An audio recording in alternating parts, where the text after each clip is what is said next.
নমস্কার বন্ধুরা, আজকে আমি বানাচ্ছি বাচ্চাদের জন্য জ্যাম। তো এটার জন্য নিয়ে নিচ্ছি কালো সবুজ আঙুর, ভালো করে ধুয়ে নিয়েছি। কালো সবুজ আঙুরগুলো বেটে নিচ্ছি, দিয়ে দিচ্ছি 2টা ছোটো এলাচ, ভালো করে বেটে নিয়েছি। কড়াইতে বেটে রাখা আঙুরগুলো দিয়ে দিচ্ছি, দিয়ে ভালো করে শুকিয়ে নিতে হবে।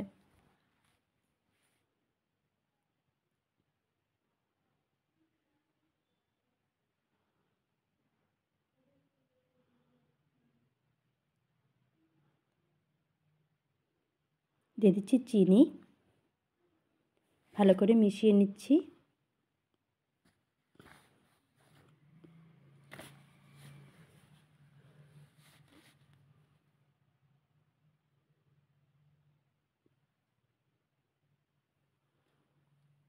জ্যাম হয়ে গেছে, নামিয়ে নিচ্ছি। এভাবে বাচ্চাদেরকে বানিয়ে দিলে বাচ্চারা খুব খুশি হয়।